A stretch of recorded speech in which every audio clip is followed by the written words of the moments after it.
PSA done What? messed up big time, and everyone is canceling their subscriptions. We're going to talk about that coming up on The Ungraded Truth. Detective Comics set a record for 1.8 million. Nobody really cares. Who are annoyed that people are asking them questions, is this book banned? That question didn't exist a year ago. Somebody's submitting like 25 vintage books and getting 15 9.9s. We always think, how could it ever get crazier? And then it always does.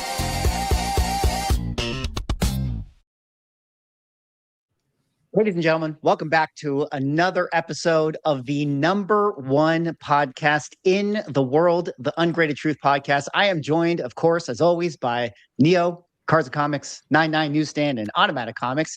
Gentlemen, you know, you go 2 weeks and the hobby completely goes to crap. So we have a lot to talk about in this episode today. But before we get into that fire, how are you guys doing? Busy. I mean, I'll say my wife and I, we went and saw Zootopia 2 today, and it was better than every comic movie I've seen in the last 6 years. So I take that for what it's worth in the state of comic book movies right now, in my opinion. I'm trying to think, what is the consensus best comic book movie in the last 6 years that would even be a... It would probably be Superman. Guardians 3. People like Guardians 3. Yeah, Guardians 3. Guardians 3 was there. A consensus best? I don't know. It's hard to find. Hard to have a consensus. Yeah, I'd say Superman probably has the general best reviews, but yeah, we're not going to talk about Supergirl today. But you know, a lot of people feel a certain type of way about that trailer that came out earlier this week. What about you, 99? How are you feeling? I'm feeling good. I have new 9.8 white page Mark Jewelers have entered the collection, so I look forward to taking pictures of them and posting them on Instagram soon. And 2 of them have already sold, which is quite exciting. So dirty flipper. 30 seconds. All I heard. That's all I heard. 30 seconds in, we're already jumping. I am glad you are in good spirits, sir, because you're going to need all of your energy and all of your enthusiasm to. Someone's calling. I have to go. I'll be back. Today, I gotta. No.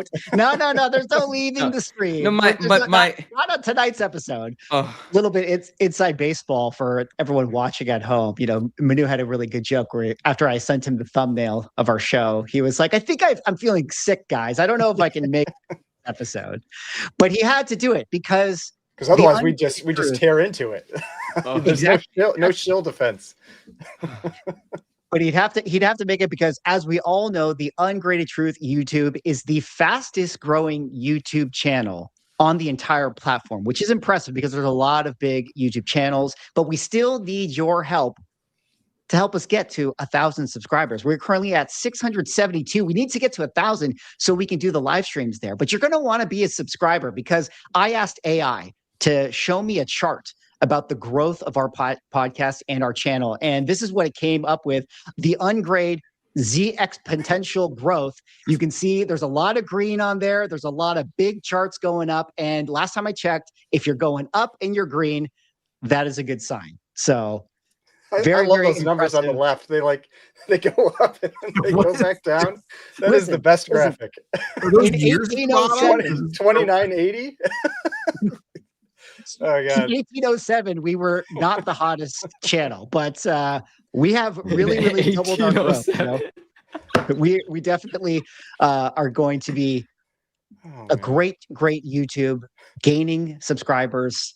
Are we? Next year in 2026, and we're definitely going to do it as long as, you know, companies like PSA continue to mess up and have interesting things to talk about. Which brings us to, you know, the topic of the show. I'm not going to bury the lead anymore. We're going to hop right into it, gentlemen. It's been a week for PSA, and Rob, we're going to have to lean on you for your commentary here. But I'm going to set the stage a little bit to everybody watching, just so we can kind of quickly get up to speed about how we got to where we are with the community. But there was a user by the name of Preston PZPTCG who made a viral post that came out a week ago or so, actually on December 4th, where he talked about how he had a submission of Pokemon cards that went into PSA.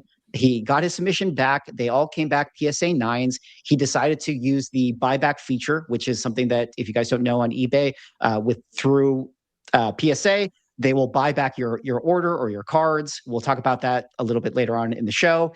And you can get a certain amount of money back. And he decided to take that up. And then he noticed that after he sold it back to them, magically, the grades with the same cert numbers changed from PSA 9s to PSA 10s. And he made mention of that on his Twitter. The post absolutely blew up.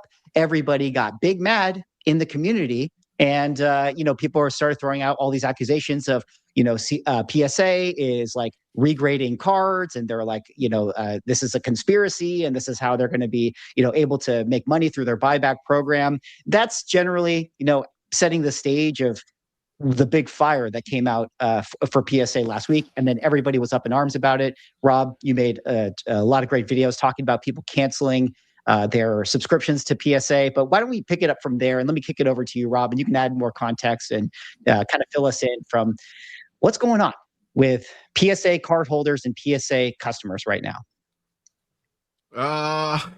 Boy, this is basically this story plays into every fear, conspiracy, pretty much everything anyone's ever thought about third-party grading. My stance personally has been that the bigger story here is the inconsistency on the grading, not the swap. I still, you can call me an idiot, I still find it hard to believe that a grading company with the power that they have would swap grades on a card to then sell them through their PSA offer program to make a few extra percentage points on it. Just still does not make a lot of logical sense to me that like PSA executives are sitting in rooms looking at reports saying like, oh, we didn't swap enough grades today. Like, I just don't buy that part of it. And I do think that the real thing here is that the guy sent 30 cards in, they got reviewed, and 35% of them switched grades after a senior grader looked at them. And kind of like what that means. And you kind of go down some rabbit holes there with like, should we be paying as big of a premium on a PSA 10 versus a 9 when it's just really hocus pocus? And then I did the video this week about PSA offers and how there are definitely some conflicts of interest there, because so PSA offers, you had mentioned eBay swags. eBay has nothing to do with the PSA offer program. PSA offers is a network of buyers that they have, mostly shops and repackers, that it's essentially a way to get them inventory faster. They could just buy direct from people submitting your orders in. And one of the buyers is Power Packs, and PSA has always been of the mind that PSA is not buying your cards. They're just playing middleman, which is technically true, but Power Packs, which is the GameStop repack, is a Collectors Universe LLC, not a GameStop LLC. So it's kind of like kissing your sister a little bit. Like the separation of church and state isn't really there when it comes to that one. So a lot of folks are talking about that now. They're getting a lot of blowback from group submitters where shops are saying that they're not going to send them cards anymore. The whole thing's a mess. The whole thing it's a PR nightmare, really, is what it boils down to. Simply PR nightmare. And we're going to get into like more of the tinfoily type of things, because obviously that's way more fun to talk about. But what is the current sort of explanation from PSA right now about what happened? Did they just say, oops, it was a glitch? Or what is their current stance on the situation? So essentially, and we don't, the biggest unknown question is what caused the review of the order?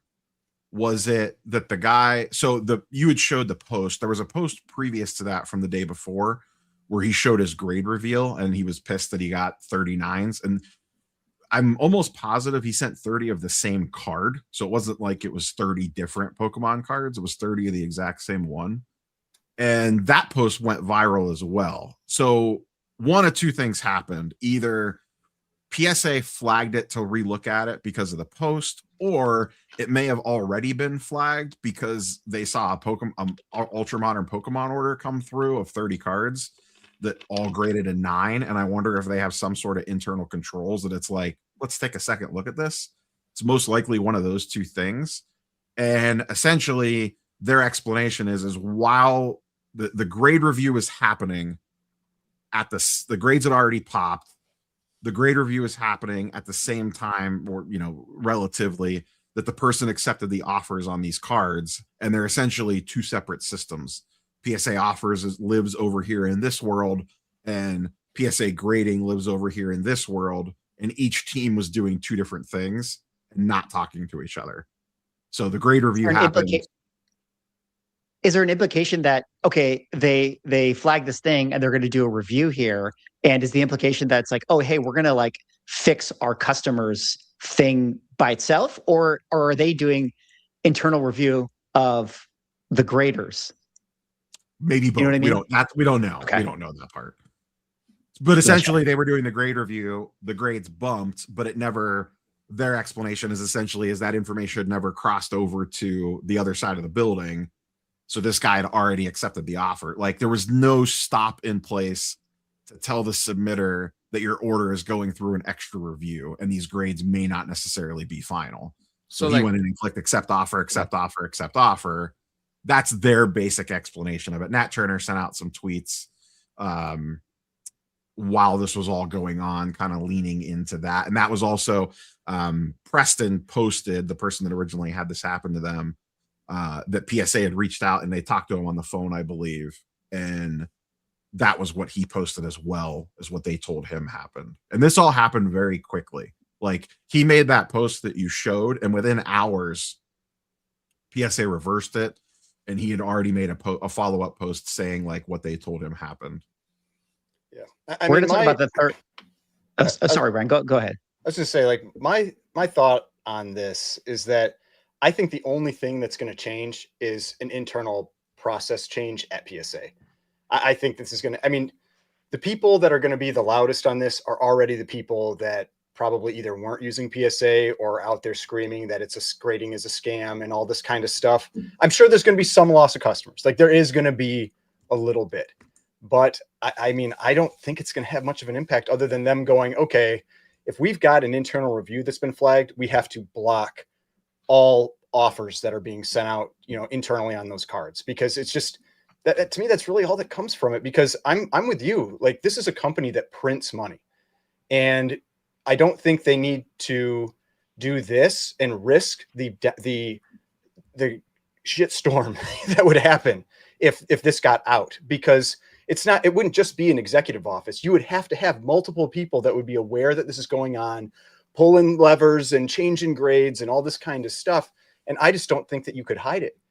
And so that's why, like, I think it's just the biggest problem with this whole event is that you will never be able to convince the people that are convinced it is a scam that it isn't. It doesn't matter what PSA says. It doesn't matter what anyone else says. They will not change their mind. And so that's why, like, when people are saying like They might. they won't. No. they won't. You know, it's we deal with this same stuff on the comic side. Like if somebody thinks grading is a scam on comics, they are not changing their mind, and it's going to be the same thing over there. I mean, that's just the truth of, like, even outside of collecting and all this stuff. I mean, let's just say there's certain islands and certain files that, like, people have made their minds up about, that, like, there's no amount of evidence for or against that's going to sway anyone's opinion. You know, that's just human nature. So it is interesting to think about, like, the internal mechanics of how this would happen if it was the ultimate conspiracy of, like, yes, this is going to be PSA's newest revenue stream of regrading nines and skimming, you know, however much value off the top. But, like, yeah, kind of like you're saying, Ryan, like, one, you'd be killing the golden goose if you ever got exposed in that sense. It would just be a complete nightmare. And then two, to get alignment out of everyone in the company, that would be, I don't even know how you could do that, because, like, at some point you're going to have some minimum wage intern, that is just there, who can make so much more money or gain so much more status by leaking this whole thing. So it's like, maybe there's like a cabal of people that operate, you know, the Illuminati inside PSA, and they just, like, have those things. And maybe there's, you know, something about that, the third grader, you know, Rob, which we should talk about after this, after I get Manu back in here. But I don't know. It just seems like it would be really, really hard to do that. Although, you know, it is fun, and I'm open-minded to hear some of the conspiracy theories. But Manu, let me throw it back to you. What did you think of this whole thing? Or you got thoughts? I mean, all the thoughts that you guys shared, like, I'm with you guys, right? Like, it's a very unfortunate situation. It was the perfect storm for a PR nightmare. And, you know, I'll try to talk about it from, I mean, I've been thinking about it, and I've been having conversations about it. When I say, you know, some people might change their mind, yeah, perhaps not the people that have even prior to this were feeling like, oh gosh, this is a big conflict of interest. You know, the without really getting into the weeds of the mechanisms, but of the mechanics of it, but just on the surface saying, how could PSA, you know, make 80 to 90% value, a fair market value offers on these cards? Like, what's really going on here? Are they, you know, buying the cards and then regrading them at a higher grade and then profiting by, you know, potentially selling them on eBay through their eBay account, so on and so forth? Like, there were people that were already running with conspiracies in that side, and those things are worth thinking about. So, you know, and then you have these events come into play, and for a lot of those individuals, it's the moment they're like, God, you know, it validates everything that they had thought. So perhaps you won't change their minds, but in the recent days, I have seen people share like, you know, versions of the events, but like more dramatized ones, which I completely understand. Some people because they may not properly understand the scenario, some because, you know, they might not be privy to all of the communications happening in real time. They might not be well updated, and some people for their own motivations, their own agendas to keep the story more interesting. Which, you know, listen, that's how content creation works. Like, you know, it is what it is. But some of the individuals are getting this information from like after it had been funneled through so many sources, and the information was just flat out wrong, right? Like I heard people say that the guy that found out his cards were updated is because they were for sale on eBay and they were purchased as PSA 10s, but that wasn't the case. It's like a Right? game of telephone. Exactly right, right. So some of the people that were maybe fed some misinformation, and they could obviously have their mind changed as more information comes to light. But in terms of anything that we have from like the inside of PSA, it's from Nat, and Nat is, you know, the highest up that can speak to us. But there's no way for us to know like you know, how much of that is completely correct. But it's very easy for me to understand and accept that the systems didn't communicate. I mean, I, from my personal experience and personal dealings with PSA, know that there are certain systems that haven't integrated properly yet, and they're working on doing it. And from the outside, it's like, man, that sounds like easy stuff. And from the inside, who knows how complicated it is.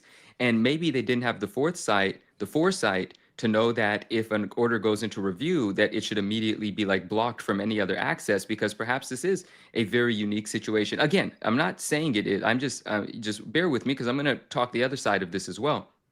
But let's just say it is a rather rare situation, and the offer system is a relatively new one in the grand scheme of things in terms of PSA's existence and operation and so on and so forth.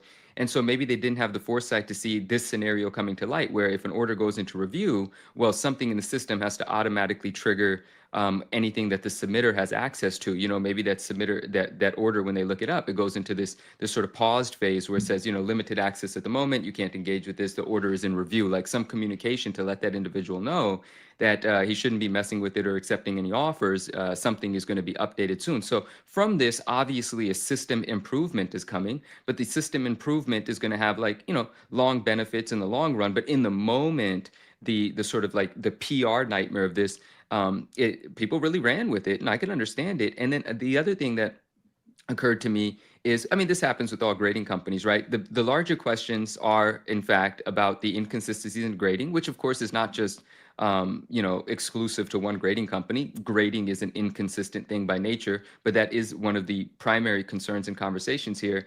And then also this idea about an order going into review, the question of how, when, and who gets that privilege. You know, if you are the most vocal and your voice travels, is that when?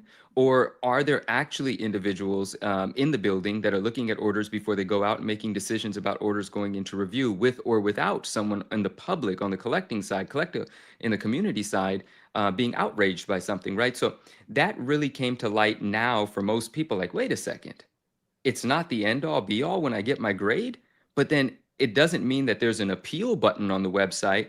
Who's able to appeal an order is the larger question. Like, If there what was an sort of appeal strength do you need button, to have? people would be mashing that button every single Correct. Actually, every actually single there second. is an appeal. You can Well, actually let's hear resubmit that. an order for a re-review, but you have Does to that Talk to cost- us about that. Let's hear that. I didn't know that. Tell me more. I don't know the specifics on it. Let me see if I could find it while you talk.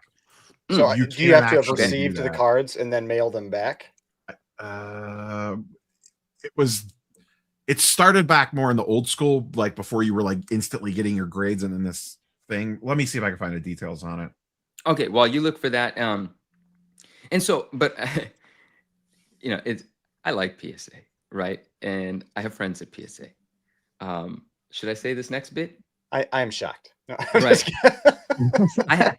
I had dinner with a friend from PSA last night. You know, like, But Oh, here we go. Insider trading. No, it's not because, well, no. But I just want to put that out there. People are going to give me shit about it anyway. But at the end of the day, there are people that I appreciate and I have respect for, and I enjoy our communications. But I'll just say, even people inside the building are like, geez, what the hell happened here? You know, because even they only know what Nat has said. And it's not like someone in this department knows what happens in every department or anything like that, or how the back end systems communicate and work. But overall, there's no pulling any punches here in that, damn, this was an unfortunate mess. Like, you know, what a shitstorm, you know, immediately everyone grabbed the pitchforks and they had a blast with it. And some of the conversations we had about, like, because, you know, when CGC enters into some controversy, the same sort of thing happens. But when you have, this is an interesting notion, right? You have Who companies paid like, for dinner, Manu? Chat wants to know. who said that? Chat wants to know. PSA did not pay for my dinner. My friend may have. It was not one of those. Let's just say a certain man. Pokemon card that is now been graded a 10. No, that is was funny. able to pay Guys, for dinner. okay, listen, chat. With a All right, PSA listen. Pokemon card? Guys, okay, nothing can be edited here, but let me just say, look, I was at dinner with a friend, right? That's who I was at dinner with, you know, and I fought to pay for that bill. Trust me. And my friend's the greatest guy in the world, and I appreciate that gesture of his, right? We were fighting over the bill for sure. He just happens to be with PSA, but PSA has in the past paid for dinners before. When I go to a PSA party or a PSA event, I'm not paying for the dinner. In fact, I went to a PSA party a few weeks ago and I did go to the bar and pay for the drink. And another friend from PSA was like, yo, you paid for that? I was like, yeah. They were like, no, we gave you the wristband. The bar's open for you. I was like, oh, I didn't know. So even in those cases, right, I'm still paying for my own stuff until someone tells me I shouldn't. Regardless, that doesn't matter. Point is, yeah, this was a crazy mess. And there's this interesting conversation happening with other friends of mine as well about, like, you know, people run with the pitchforks for CGC as well.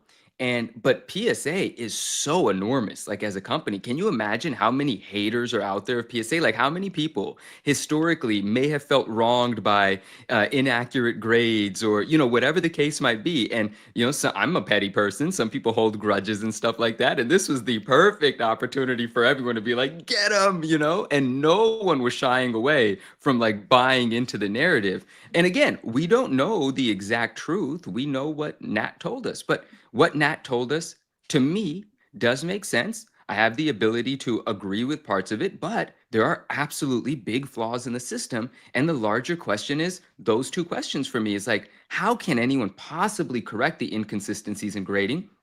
For someone that knows what they're doing, if they're submitting 30 cards and they're anticipating 30% of them to be PSA 10s, I believe that. I buy into that guy's expectations, especially if he's experienced, right?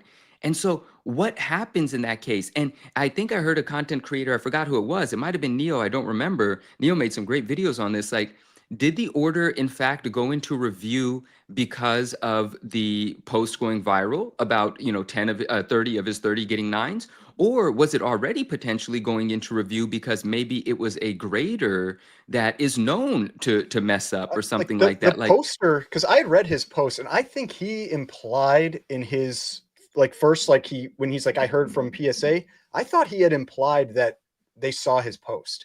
I could be wrong, but I thought he actually implied that. And I think so. My thought on this is, because, you know, chat has mentioned multiple times, like, plenty of people bitch about their grades on social. Why was this one special? Right. My only theory on that, and this is just 100% my theory, is I wonder if, they see those posts all the time, but I wonder if they saw this post and then they saw who graded the order and were like, like, this isn't the first time that we've had an issue here, or this is a new grader the first time he's on his own, or, boy, this doesn't look right. This guy submitted 30 ultramodern Pokemon cards and got 39s. Like, maybe they looked at it and there was more to the story, because chat's right. People bitch about grades all the time on social and they don't get re-reviewed. Let's double click on that for a second, because, like, again, if people don't know, apparently the story is that it got its grades. Bunch were 9s by one grader. Then it went through a second grader and got all 9s as well. And then got can I flagged ask Neo or whatever. Question with that, though? Is it only one grader at PSA the first time around, or is it 2 graders? They say it's 2 graders. There's a QA. There's a second QA step. I don't know if they're doing a full like regrade, or if they're just looking and like confirming like, okay, you didn't miss anything crazy. Because that's what You I know was what just I wondering. mean? It's like, did not all those nines get through 2 people, you know, and then they're like, because then I mean, it's In theory, yeah, on paper, on theory, it does. We all kind of know what it is, guys. Like, it's still an office, it's still a job. There's probably a second grader comes in, just looks over the paper. Okay, yeah, it's fine. All right, just go. Like we know how it probably works in reality, so didn't really look at it. But then it goes to this third grader, and I think it's a really interesting point, Rob, that you brought up of like, did the post get flagged because it was like, oh, this guy again who was already doing something kind of weird? Like, is there and ultimately it kind of goes back to like the bigger topic, which how did this happen? Is it just possible that, yeah, you have like, I mean, inside job type of situations, or you have certain graders doing certain things, and this is tying back to what happened with CGC with like the reholder and some of the swap stuff, you know, where there was just like employees that work at the company that are doing this. So it doesn't have to be on the like top level. This is like some PSA scandal. They could just be on the inside. I even have trouble buying the inside job story because I just don't know how that would happen. I've always heard from external and people internally that PSA security is insanely tight. Oh, And also, like, what's the inside job angle? Like, if you undergrade a card a 9 and you're like, okay, this is definitely a 10. Like, what's the odds of you finding that same cert number when you're grading 2 million cards a month? so I remember when people were talking, there was like, and this is where you go down these rabbit holes, and sometimes you just don't want to take people seriously on this stuff, but you never know. So there was somebody that I remember was talking about CGC at one point where they knew like a shop they were grading for, and they undergraded stuff, and then they went to buy the stuff from that shop. Like, I've heard rumors of things like that. If there's any truth to them, I mean, who knows? People make up crap. No, they were the couple was arrested working inside CGC, swapping out books. Well, Why but no, wouldn't they be that's different. communicating? That's different though. Like this is, you would have to know the shop that you were grading for, and then they get shipped out to that shop. Then you go to that shop like in the door, and that was, somebody said they like went to that comic store and like bought the books off the wall. You know, like it was that type. It was that type of thing. And I'm just like, that is a lot of work for to make a few bucks. You know, like I mean, I don't know. Like sometimes. And the graders also don't know what they're like they don't know who they're grading for. Well, in like theory, they're not supposed to. But that's always been one of my biggest annoyances, is that we know there are cases where they know whose book they're grading. You know, like, and you know, it's like and it's usually like the higher end stuff, and like that kind of thing. The time. Yeah, we know that happens, and that obviously that bothers all of us. But like on you have somebody getting special privilege, but. Do you guys not remember the CGC video where they were doing a tour and the one grader held up a stack of books and the order was taped to the stack of books? That was not a high-end collection. That wasn't Matt Nelson's desk. That was a grader in the CGC grading room, and he or she held up a stack of books that they were getting ready to grade, and the invoice was on it. And on the invoice is the customer's name. I don't remember that. I blame the social media team. Yeah, you should. 100% the social media team. I blame the social media team for that one. Well, I guess let's kind of move it forward a little bit. Well, no, before we move it forward, I want to add to the conspiracy side. I don't want people to just think I'm shilling, you know, let's get some pitchforks out. Come on, this is the ungraded truth. Let's go. I want to have I want to have a little fun with this because I like a good conspiracy. I like a good gangster movie. Someone's not getting their dinner paid for next time. That's all right. That's all right. Everyone knows where I stand with third-party grading. I want the entire economy of third-party grading to improve. I want multiple good grading companies. I want to support whoever's going to support the community. I do have a good appreciation for PSA, of course. Everyone knows that. But if this whole inside job thing were a thing, right? People get tempted by easy money here and there. Like maybe there's some sophisticated organization amongst a few employees and some outside forces. Maybe it's not put into play by the PSA as a company itself. But regardless, what if this is just for fun? What if this was an inside job thing? And what if the idea is to undergrade a few cards, buy them back, turn them into PSA 10s, make a couple $100 on a couple hundred cards here and there? I don't know. It doesn't seem like enough money to make it worth it. But the only thing that would have had to have happened for this to not get caught is that the cert numbers would not have remained the same. You know, if all 9 cards were sold and then 10 of them were converted into 10s, if this was all a shenanigan, the mess up was that they maintained the same cert numbers. If the cert numbers were different, they would have got away with everything. Yeah, that's what makes all of this so ridiculous, is that if you were going to do this, you would regrade them and put them in a new slab. Well, sure. But if it's inside job, what if the person only has the capability to switch the grade? Like, you know, if you're that grader and you have in your system, if in your process, you can change the number, but you can't change the cert number. You can change the grade. So like they only have this capability. And you know, how many times are people like, it's a flawed scam? Then it's not good. It's not, you didn't work it out enough. And we think that scammers are, you know, master criminals all the time. Like, I don't know about that. Yeah, that's true. That swap guy got away with it for what, like 7 years or 10 years. Yeah. 10 years. And if you think he's done, that's hilarious too. Yeah. Well, you know what? This is maybe like a separate topic in a separate video, and I don't want to go too far down this rabbit hole, but it is really interesting. I've had previous CGC graders tell me about this, where, you know, the graders who are like maybe on the lower end, they don't get paid that much, but they have like a pretty solid skill that if they actually didn't work at the grading company, they could make so much more money. Like just grading cards, like, you know what a PSA 10 is. Like, you are trained in that system. Why are you not just like a going dealer to shows and like just like cards filtering through everybody's raw cards and stuff? Exactly. So, but they have to. So, what's that? They could do both. PSA employees are allowed to submit cards.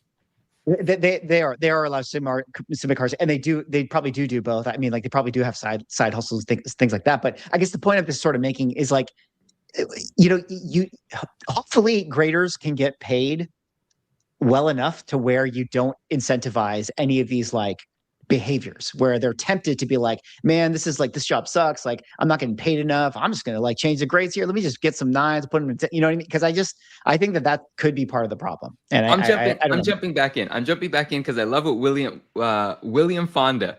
This has been a fun, dude. I haven't said anything publicly about this, but I've privately had a lot of conversations. This has been great, right? Those 9s that sold were $35. I don't know what the PSA 10 value of those cards are. Does anyone know? Someone told me there was $600 to $700 in PSA 10s. So, you know, if you spend, if you buy 10 of these 9s for $350 and then you turn them into 10 $600 cards, that's $6,000. That's good money for an individual. That is shit for a large company. You would have to do that on such a grand scale for it to affect the bottom line and be worth doing. That is absolutely absurd to think. And that's what William Fonda here is saying. And that is funny. Now, if it is a more expensive card, well, then it could be justifiable. Like when we see Bumps and Superman 1s adding $2 million of value to the book, you know, there's a lot of people that make enough money that might be motivated to do something like that. But the system of scamming would absolutely have to be more sophisticated. You cannot maintain the same cert number if you're trying to not get caught for this. But that is funny, William Fonda. I hear you and I get it. And my man, Bob Boozy, loving all the comments. I appreciate you, my man. Swag, I did find the thing if you want to share my screen for the. Oh yeah, let's pull that up. Is this gonna crash us like it did a couple of weeks ago? No, he's on I'm more stable now. I'm more stable. Right. I'm back home, so you know. You want to go through this, Rob? There's not much to go through. I mean, it's pretty much laid out right there.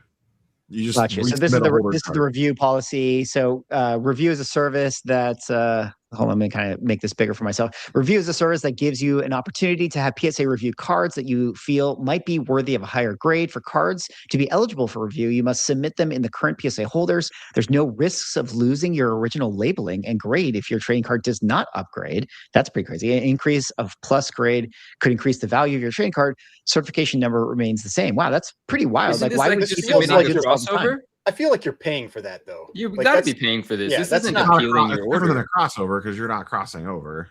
Well, but it's. I mean, it's. I think it's you like could get charged if you get upcharged.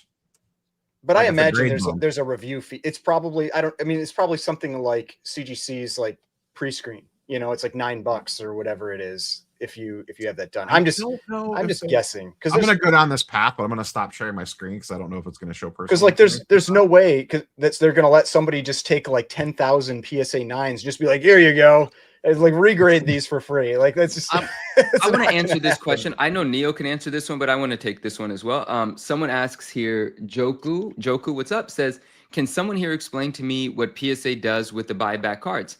Yeah, and I'll give some surface level of what I understand, and Neo can get deeper in it. PSA has a private network of dealers that can introduce a want list. And when cards enter into the PSA system, once they're graded, if they're on their private network of dealers want lists, those dealers get notified that these cards have now been graded and become available. And prior to those cards being shipped out to the submitter or whatever the submitter chooses to do, they could vault it, list it on eBay, have it shipped to themselves. They also have an opportunity to accept an offer, but the offer is coming from anonymous. It's being presented to you by PSA, but you don't know who in their buyer network is actually making you that offer. But some of the cards, I think, based on what Neo has very clearly laid out, so I do believe it, some of the cards do actually get purchased by a product called the Power Pack, which is like a slab mystery pack, from my understanding. Forgive me where I don't have the details. And that organization, as Neo said earlier in the show, is actually, let's just say, part of PSA. And so if that universe, not part of PSA, part of Collectors Universe, the parent company of PSA. So if that organization, yes, sorry. And so if that organization is purchasing some of those cards, then maybe there's some conflict of interest, some close, a little, like Neo put it, I think said, flying too close to the sun in your video. Is that the phrasing you used? And I don't have any issue agreeing with that. That gets a little interesting. And then another thing that came from this that I really do hope is enacted or put into effect, and I think it's really great, and I think it's just a suggestion being floated right now, and I think it is on the table of discussion internally as well, but to know who's making you the offer, right? Instead of the offer just being presented to you by PSA, perhaps the offer comes and it says that, it's Cards HQ making you this offer, or it's, whatever other establishment that's in the private dealer network.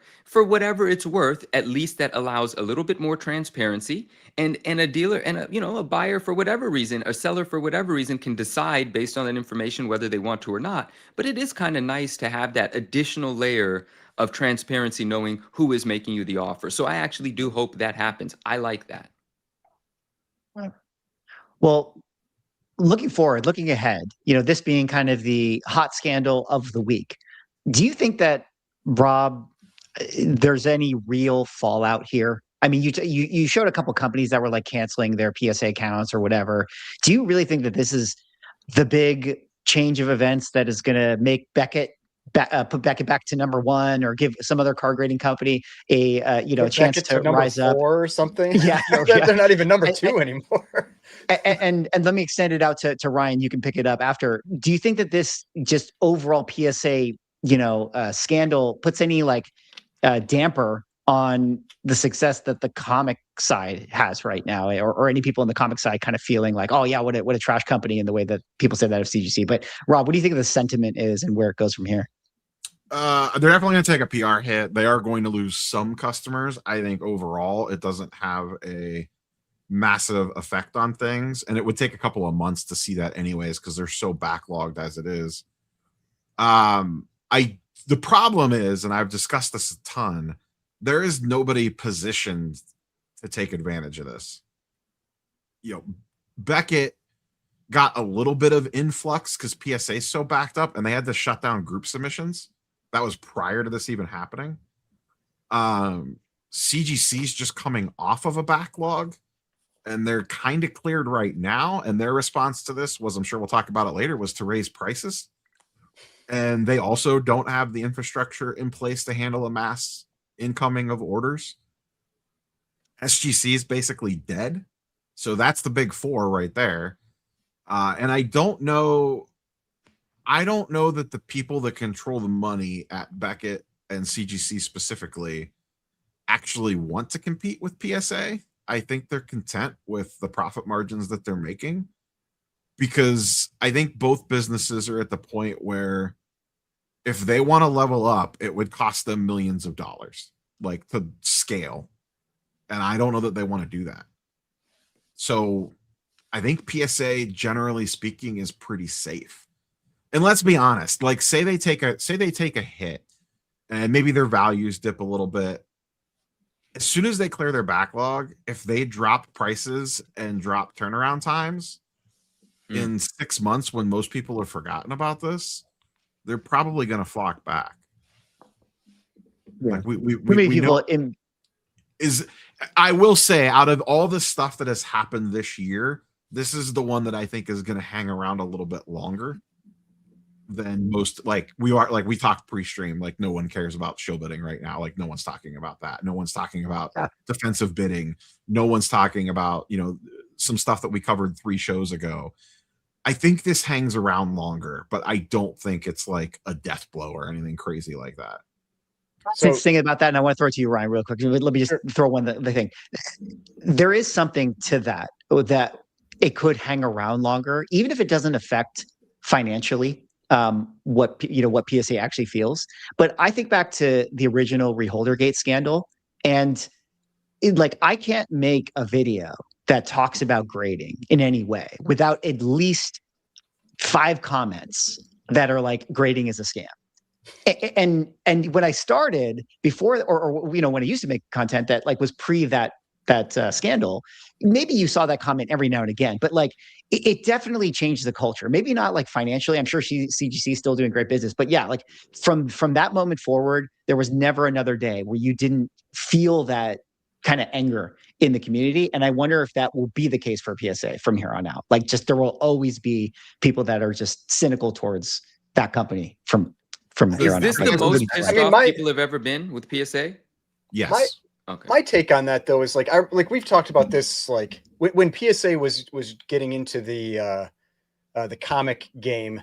I remember in some chats we were talking about if you look at a comment section under a CGC post or a CGC video, and you look at a comic grading video, and you look at the comment section under a PSA card post or card grading video, you could just swap out the word comics and cards, and you get the same angry people in either of them.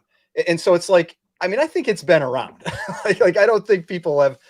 Maybe this makes people a little more vocal, but I just remember kind of laughing about that because people were like, "Oh, PSA is gonna save comics," and I'm like, "Have you seen the chats underneath PSA card posts? It's the same, true. And so." Well, granted, I like the competition that comes out of that. I think it potentially, it's not going to help lower prices, but maybe it helps get you to a point where you get a better product. Like how we had the video recently about the PSA UV protection versus CGC, and maybe CGC finally updates their cases to add some type of feature like that to compete. Who knows? But my other thought on do I think this hurts the PSA comic side? Honestly, I don't, because I don't pay attention to what's going on the CGC card side. Maybe if something crazy happened, I'd make a video about it, but that I couldn't care less if there's some thing going on over there. I don't pay attention to NGC, the CCG equivalent for coins. To me, those are pretty separate. Yeah. Yeah. One thing I will say, I think the one thing that could live a little bit is, I think a lot of folks in the card world are taking or going to, this is where I think the story is going to go next. I think people are going to start taking a hard look at why are 10s getting such a premium over 9s. If it's on this razor's edge of it could flip flop that easy, why am I giving this big of a premium to a PSA 10? Or if you want to switch it to a comic comparison, why is a 9.8 worth so much more than a 9.6? Blizzard brain. Should it really be? Yeah. So I could see some folks looking at that angle, and that narrative might, could we see maybe the gap between 9s and 10s narrow a little bit? Maybe. I'd love to see that, because it's insanity, the difference in price that you get between a CGC 9.6 and a 9.8, and the same thing on a PSA 9 and 10. And my honest opinion is, I think a 9.8 and 9.6 are easier to differentiate than a PSA 9 and a PSA 10 on the card side, because when you're talking about cards, you're talking about centering, and that centering piece that's the crapshoot on that grading side, because I feel like when you have people resubmit, and get their, bump from 9s to 10s, I bet you a vast majority of them are a centering thing, that the first time it went through, it didn't get caught. The second time, or it did, somebody didn't like it. And the second time somebody did. And if anybody like says like tag as the solution for AI grading, I've watched videos where people resubmitted tag cards and they get different grades. Tag doesn't, just because it's AI doesn't mean it's the solution. Maybe it's better in the future, but right now it's still just as inconsistent, it seems, as the other graders. Interesting stuff going on with PSA. Oh, go ahead, Rob. I did confirm you basically repay a grading fee for that PSA review thing. It is not free. All right. Got it. Well, I'm sure that they're going to need more ways to make money after they lose their 3 customers from this scandal. But we'll have to see, ultimately what ends up going on. But I'm sure PSA will have more fires to come, and we'll cover it when we get there. But in the meantime, shout out to Hurriton with the $2 Canadian Crime Suspense Stories 20 or Weird Science 16. Gentlemen, Crime Suspense Stories number 20 right there. We got the Hanging Rope EC cover, and then Weird Science 16 got this alien one. I know what I like. I'm all for the pre-code horror, but so Crime Suspense Stories 20 is my vote. Yeah, that's also a cool cover. Yeah, me too. I'll take the it's like probably like the number 2 Craig cover, Johnny Craig cover. So yeah, definitely. Hurton also did another one saying centering is like page quality, off-white versus or what is that? White off-white versus off-white.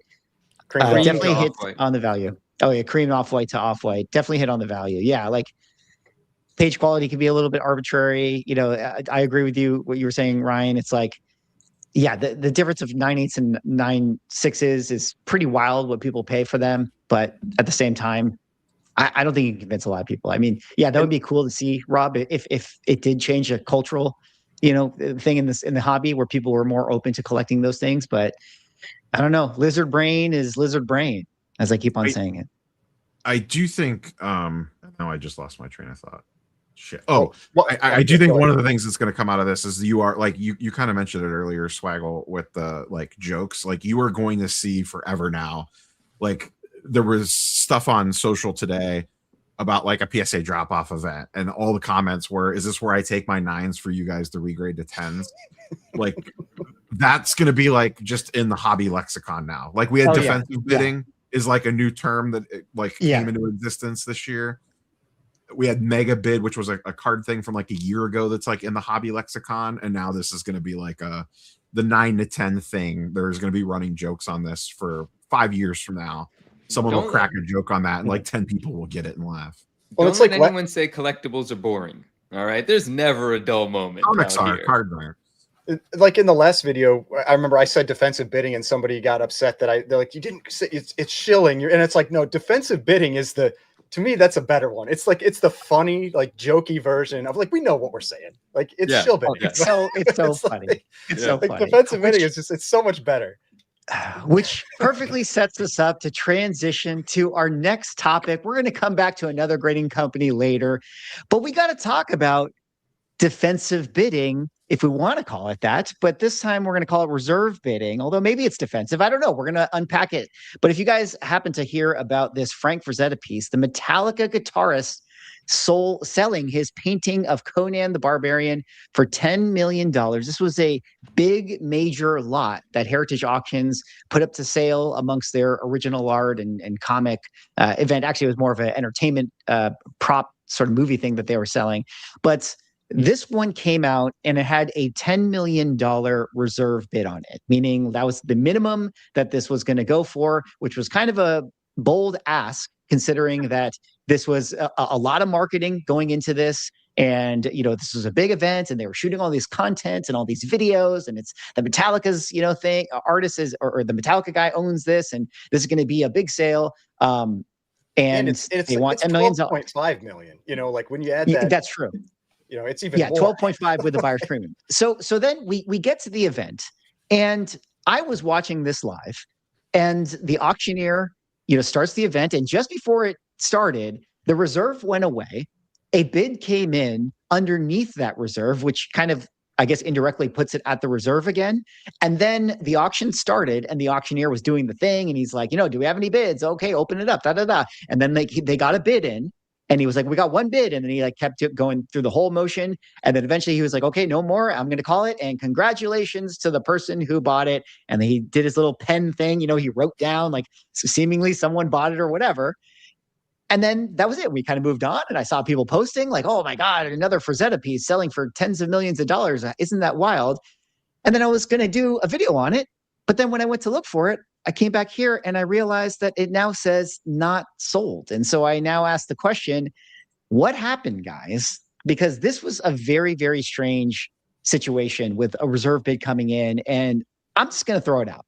I think that they faked the sale and they were embarrassed that they didn't get any bids. And they just had someone pretend to auction it, or maybe someone did auction it, and the auctioneer was just like, "Oh, okay, I guess someone's doing that there," or someone put in a bid, and he didn't know.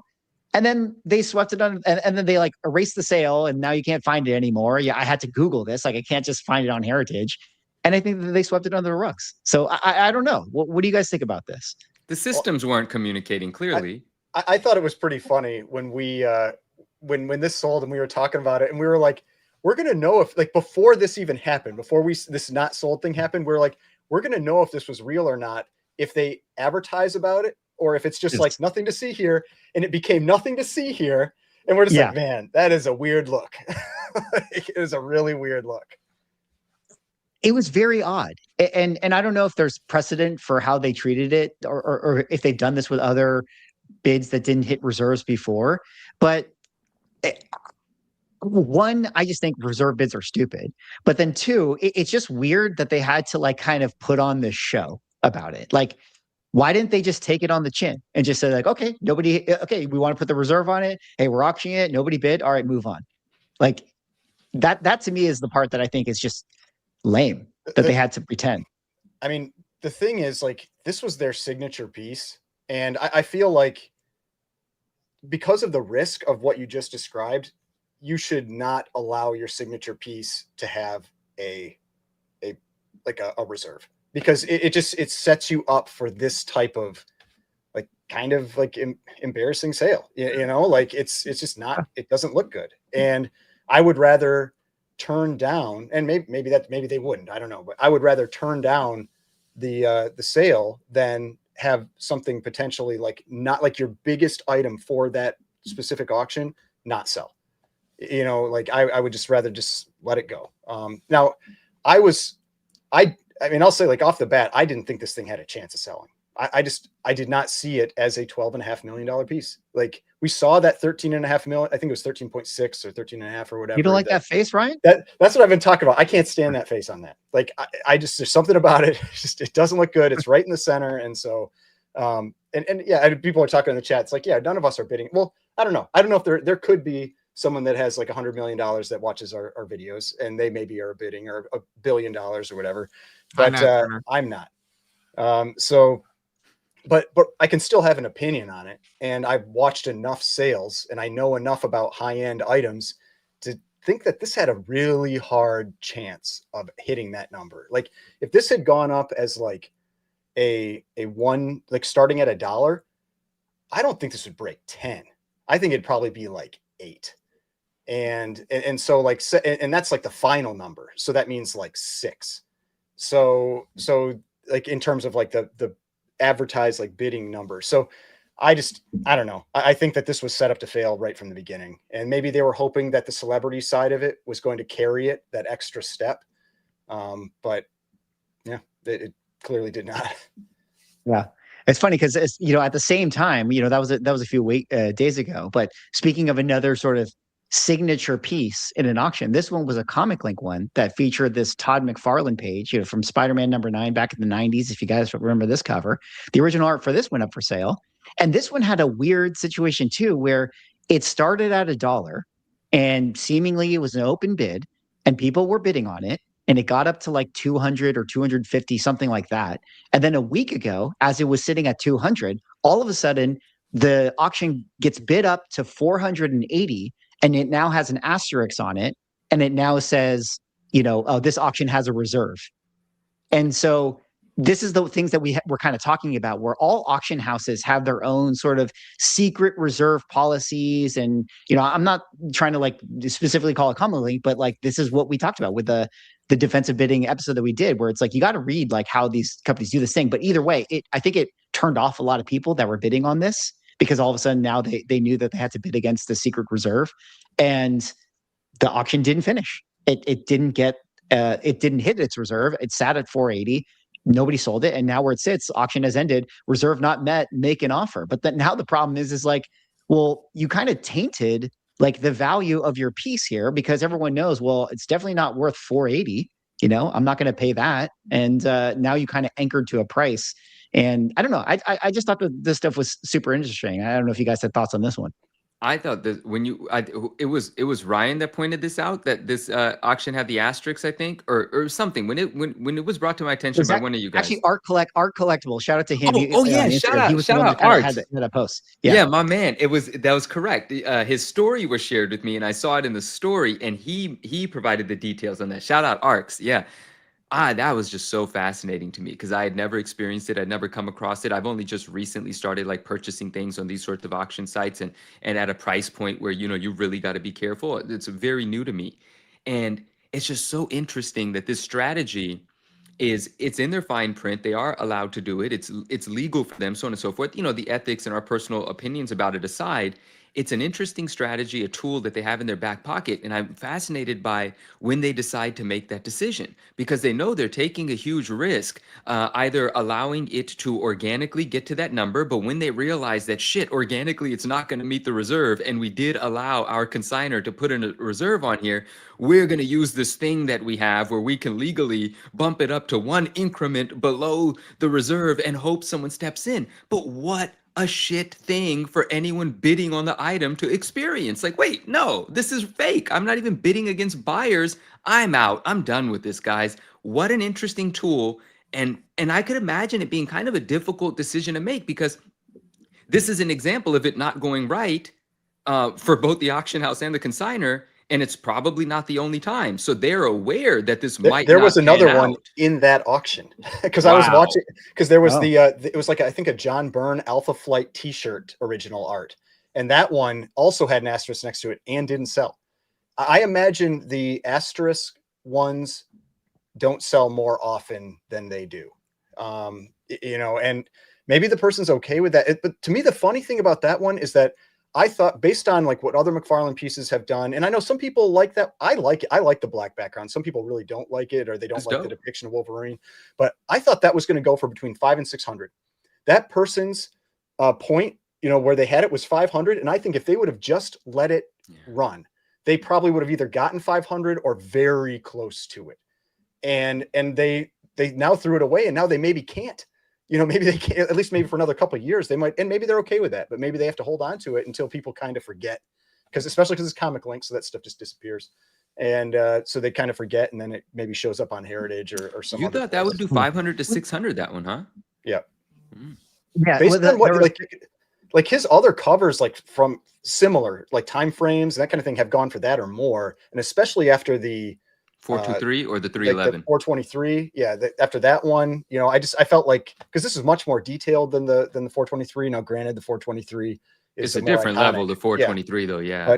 But like, I mean, we've seen pages go for 250, 220, 250 or and so I thought 500 to 600 was very a viable result. Now, granted, art doesn't, I don't know if it does quite as well on Comic Link, so maybe that takes a hit, but they're paying lower fees than, I mean, like Heritage, it's a 25% buyer's premium, like Comic Link, unless their art is different than comics, it's like 10%.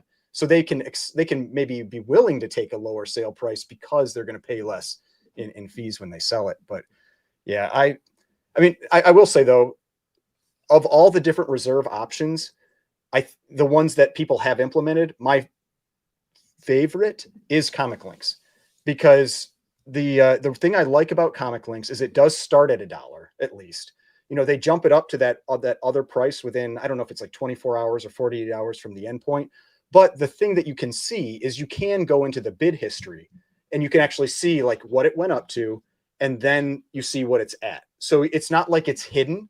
So you don't know, like, oh, how did it get to that 480? Was it at like 450 and then they just bumped it to 480? This one I think was at like 210 and they or something around there. So I do like the transparency that comes with the Comic Link one.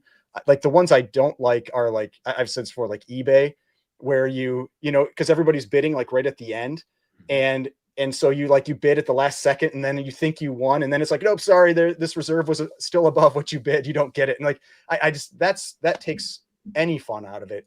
At least on the Comic Link side, you know where your line is. But yeah, none of them are great. But if I had to pick a reserve, that's the one I would. Implementation, that's the one I'd pick. I wasn't watching that auction. Could I ask to anyone that knows, prior to that asterisk reserve bid being, you know, put in, did it say that there's a reserve on this? But no one. I believe it does. I think it says there's a reserve. I don't remember. I think the thing it didn't say it in the bidding area, and then it got added to the bidding area. That I could be wrong with that, but I'm pretty sure that's what had happened, and that's why it felt so weird. Okay, so I would like, if someone has screenshots of that, I'm sure people do. If someone has screenshots of that listing when it was at the 200,000 or whatever, I would love to know if there was some indication that this item has a reserve on it, regardless of if it tells you where the reserve about is. it, so I might. I'm pulling up my Instagram right now to see if I have one. As far as I understand, I could be totally wrong. I'm willing to be wrong. As you pull it up, you know, big shout out here to Frank Ricker for the $5. Happy holidays, everyone. May all your grails be under your tree. Happy holidays to you, Frank. Happy holidays to everyone in the chat. Awesome. I do hope that our grails are under the tree this year. Yeah, you know, last couple things about just this reserve thing. I saw some comments. It does not say it on the main page. So, yeah, let's see. Link me in the chat or the private chat. I'll pull it up if you can. Right. Yep, I will. There you go. All right, let's pull this in here. And yeah. Happy holidays, everyone. Hope you guys are having a great weekend. And yeah, so this is it. Exactly. Okay. So when this thing was bid, and thank you, Ryan, for posting this, you know, was that 240? Nowhere in the initial bidding price area did it have an asterisk or it said reserve. I think, if I understand correctly, if you scroll down to the bottom of the description, it had it there. Oh, but like, you know, it wasn't in there. And then it was only until when it jumped up to the 400 number, now all of a sudden next to the number, it had a little asterisk on it and it said reserve. So the thing that's like so weird about it is like, why don't you just say reserve when you started at $1? Like, why are you not labeling it? I don't want you to know. I think we know. Yeah, well, and they want you to start bidding and get it. They want you to get invested. They want you to see bidding. They want you to see yourself bidding against somebody else and get caught up in the nonsense. And they want you to think that you have a shot at getting a deal, so you're actually enthusiastic about bidding. A reserve implies that that's the market value, and there's no chance of you getting it for below that. Yeah, and I have, you know, and or not even market value, just a high value. And yeah, and I just think that sucks. Definitely feels bad. You know, definitely feels bad from a buying perspective. Granted, I was not somebody who was going to be buying that thing. I wasn't a player on that item. But yeah, like the Alpha Flight wasn't a crazy number though. I think it was like 15. Yeah. You know, I mean, like a few of us at least have bought things that are that number, like on the screen, you know, and so it's not just $1 million items and that kind of thing. Like it seems like it can. I generally, that's where you see it, or you think you see it. Given with Comic Link how it appears later, we don't know. Maybe a bunch of them have it and they just get passed, and then you never know. That's also a possibility. You know, the other thing I think is just sorry, I was just throwing it out. Like, I just think it's so weird. Like what's to stop me, right? If I have a original art piece, you know, I bought like a Warcraft piece, and it's like I'm like, oh, you know, maybe 3 years from now, I'm just sort of like, well, I'm curious what people would pay for this, and I just put a reserve on it for like $100,000, you know, something ridiculous that like I wouldn't get, and then cool, like I get to just crowdsource from all the collectors and just find out, oh, okay, that's what my thing's worth. Okay, good, just good to know. Like, that's what this person just did with their Todd McFarlane page. Like, to me, I'm like, I don't know. I feel like they didn't get a real picture of it though, because like from their perspective, once that, because so much bidding happens at the end of these types of items that are like Comic Link it doesn't have any time that gets added. So you could have an item jump 50% in the last minute. And so they may have missed out on really any idea. But now if somebody goes into the details, they look at it and they just see 240 or whatever it stopped at, then it doesn't help as much. It helps more if it surprises you right at the end, I guess, that you get an idea what somebody's willing to bid. But yeah. What were you gonna say, Manu? I want to tell a quick story. It has to do with auction houses, one of the big ones. It has to do with the reserve. It has to do with a friend of mine, and something that I'm well familiar with. But how it played out was so unfortunate. Say again? Did they take you out to dinner? No, no. This is actually really unfortunate. This didn't work out in anyone's favor, and it was just really poorly played. But okay, the auction site was golden, and I'm fine saying that because the show that the item appeared on was King of Collectables, right? So in any case, friend consigned an auction in a big auction. I knew. I just would like to say before we continue on with Manu's story, I would just like to say that I am a big fan of Ken. Okay. I am too. He is inspired by him. All the comments that are about to happen are not representative of the ungraded truth. Yes, even though this is currently on the Spiegel House show right now, and we are talking about shady auction house things, I would never make that claim. Ken, shout out to you, Ken. I've been watching you for like decades now. I remember. Shout out to Ken. All right, keep doing your thing, my man, and all that good stuff, right? But this was not great for anyone. But what happened was, allegedly. No, it's not allegedly under the cover up. This all played out in real time. But yeah, just throw it out there anyway, right? It's 2025. Allegedly, everything. Take a drink. It's all AI. None of it's real. In any case, expensive item, pricey item. Okay. I knew because I know the individual. So I knew in advance that the individual had agreed or, what's the word? Suggested and wanted a reserve, and he was granted the reserve, and the reserve was in the very high six figures. Okay. Very high six figures. But this was not I actually do believe the auction the entire time said reserve not met. So it was implied that there's a reserve. Of course, no one knew what the reserve was. Regardless, huge item, valuable things. And the King of Collectables show was coming on, and there was a high profile buyer that has bought these items before, collects these items, so on and so forth. And a few weeks before the auction, the episode aired. And on the episode, one of the representatives of Golden was sitting with the collector that would have had an interest in bidding on the item.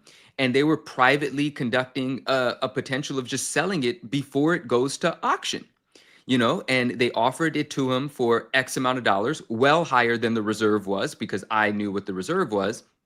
And the gentleman said, no, it's not worth that. I don't want that. He learned his lesson from some mistakes he did making multi-million-dollar purchases during the pandemic. And so he goes, hell no, I ain't paying that no more. I learned my lesson. And then we saw a negotiation happen on screen. And the guy says, well, I'm approved to go to offer it to you for this amount. If you want it for this amount, it won't go to auction. It's yours. And if you knew a thing or two, you're like, that must be the reserve amount, right? If you had some idea that this auction was coming up. And the guy goes, nope, I won't even pay that, and made an offer like less than half of that. Why this is so upsetting? Because first of all, it's a friend of mine. Second of all, you just broadcasted one of the most popular shows on Netflix that this item to this collector that loves these items is not even willing to pay half of what you offered it to him for. And now it's going to be live at auction, but you've just counter-marketed the thing. You've just destroyed the value of this thing on one of the most publicized shows of the year. And now you're opening it up for bidding just a few weeks later. Suffice to say, the item did not meet its reserve, and it got to a pretty high dollar amount, which I was like, wow, I can't believe that amount of money is not going to transact, and this item is going to be packaged up and shipped back to the owner. But what crappy marketing leading up to that item. I thought that was in bad taste. I'm just writing down the timestamp right now so I know what section of my video to edit out. Yeah. Smart. So we're at the 1 about the 60 to 70 guys, I'm sorry, you get the ungraded truth here. It is what it is. Yeah. I'm just preparing for the email so I can, Ken, I love you. It was just, no problem. It was just a thing. It was just the strategy around that. The show has to come out. All timelines aren't going to work the way that we all might want them to, and it is what it is. It happened. Listen. I am a huge fan of the King Collectibles, and I would love to be on that show. I would happily come on. Ken, you should have the ungraded truth on your King of Collectibles show. I think we would make a banger of an episode, personally. Oh, Shout dude. out to Yeah. William. Did you just invite him on the show? Ken, please come on the show. My guy, let's have some fun. Yeah, I would love to have Ken on our show. I definitely want to have Ken on our show. Ken's we a definitely OG. have a great Come stuff to talk on, about. Ken. All Just right, William call him, Punish, Swag. You have his 406. number, don't you? I do. Shout out to William for the $4.99. I am Locatus of Borg. Resistance is futile. Happy holidays to all the collectors out there, boldly going where virginity has never been before. Hey, some of us. Your nerd card just got like. I'm gonna one up it right there because I got Locutus. Yeah, sitting they right there. shout out that right there. The Star Trek reference right there. There it is. Oh man. Well, yeah, very interesting.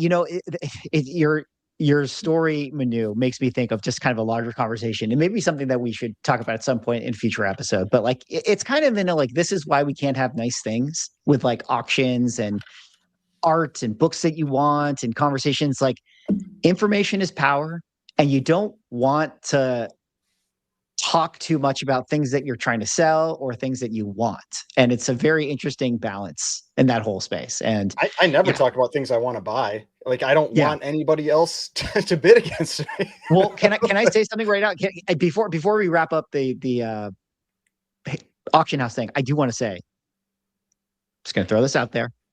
And again, I'm a fan of every auction house. But if you're somebody who is a buyer and you want something at an auction house, never let them know how much you're willing to pay for that item. Ooh, good advice. Never tell an auction house how bad you want something. You're just going to Unless leave it that at auction that. house sponsors the channel. Unless they sponsor Then the channel, you which, by the tell way, them guys, every time. by the way, auction houses out there, I will point you back to this graph. As you guys can see, we are going up tremendously, exponential growth. Oh, God. In the year 2980, we are going to be off the charts, basically. So And we wonder We will why we have happily no take- sponsors. we will happily take your sponsorship That's money. our pitch Okay? deck. And listen, we need it. We need it. You want to know why? Because grading companies keep increasing their prices, and we need that extra sponsorship money to pay for this stuff. But this leads us to our next topic, which was from one grading company to another. Yes, Manu? Nice jugs, you're right. That is what it was. I won't say it on the air, but I just wanted to tell you are right. Good eye, good ear. Okay, yes. Well, great. I'm so happy I get to leave that in the segment when I people click watching out of the can live scroll stream. back and chat and see it. Were you were you trying to decide if you wanted to say that user's name? Like, oh God. You realize the chat stays with the video right after the live stream ends, and anyone watching it after the fact can scroll up and look. Yes. I'm Oh, still God. learning. It's only episode 5 swag. I apologize profusely. We're trying to Well, give you a window of time now before you start this one. Just roll it again. We're all with you, swag. Just start Hold on one again. second. I gotta write down another timestamp. Okay, guys. Okay, everyone in the chat, for the sake of the YouTube clip out later. All right, I'm going to do my transition, which was brilliant, by the way. It was I'm so gonna good, do it all swag. again. I'm so We're sorry. going to do it live.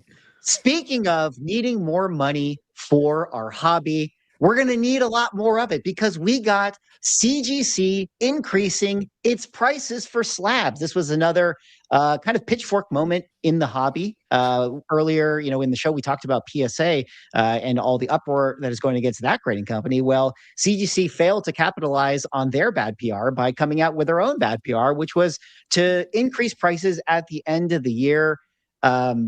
What's funny about this is that the prices that they're increasing to in a lot of the tiers are actually matching that of what PSA is charging on their comic side. On their high value and unlimited tier, they actually have are now higher than PSA comparables. But guys, what do you guys think about the CGC price increase? How do you feel about this? What do you feel about the community's uproar about it?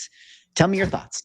Is there a lot of community uproar about it? Not really. I mean, I feel like I took the stance of that I just didn't care, like that was, but I got a lot less views on that video than the ones that go outraged on it. So like, clearly that's the way to get the views. But but like, yeah, I personally, like, I was just like, you know, it's a few dollars in most of them. And if you have like the, you know, like an account like mine gives me 20% off, it's like from the lower tiers, it's like $2.40.